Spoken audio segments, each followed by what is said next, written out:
கண்களை மூடி பக்தியோடு நாம் செபிப்போமாக. தாயும் தந்தையுமான இறைவா, உம்மீது நாங்கள் கொண்டிருக்கிற அன்பு,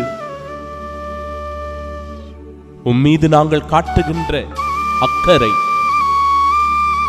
உம் கட்டளைகளுக்கு அனுதினமும் அடிபணிந்து நடக்கின்ற எங்கள் வாழ்க்கை முறை, இவை அத்தனையுமே எங்கள் வாழ்க்கைக்கு அர்த்தம் கொடுக்கிறது.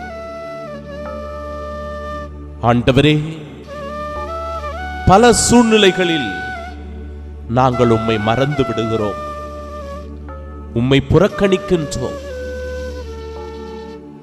நீர் இல்லாத ஒரு வாழ்க்கையை வாழ்கிறோம்.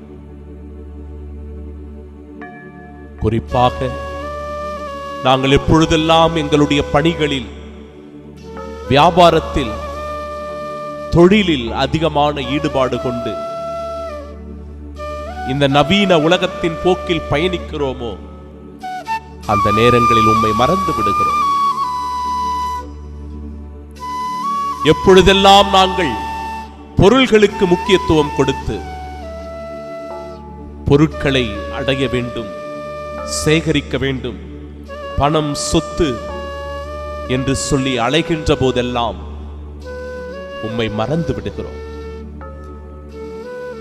ஆனால் இன்றைய நாளின் முதல் வாசகத்தின்படி மத்தத்தியா என்கிற உம்முடைய ஊழியர் ஒருவர், நானும் என் சகோதரர்களும் என் ஆண்டவரின் கட்டளைகளுக்கு, அவருடைய உடன்படிக்கைக்கு கீழ்ப்படிந்து நடப்போம் என்று சொல்லி சான்று பகர்வதை பார்க்கிறோம்.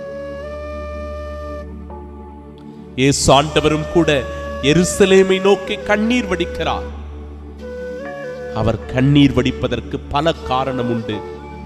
அதில் ஒரு காரணம், நாம் மனம் மாறவில்லை என்று, நாம் இயேசுவை நம்ப மறுக்கிறோம் என்பது, இயேசுவின் மீது முழுமையான விசுவாசமோ நம்பிக்கையோ நமக்கு இல்லை என்பது. எவரெல்லாம் இந்த வீடியோவை, இந்த காட்சியை, இந்த காணொளியை கண்டு கொண்டிருக்கிறீர்களோ, நிச்சயமாக உங்களுடைய நம்பிக்கை பெரிது, உங்களுடைய விசுவாசம் பெரிது.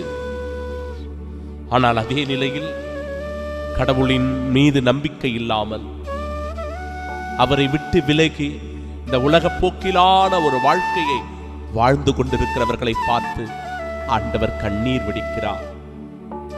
அவர்கள் மனம் மாறும்படியாக மன்றாடுகிறார்.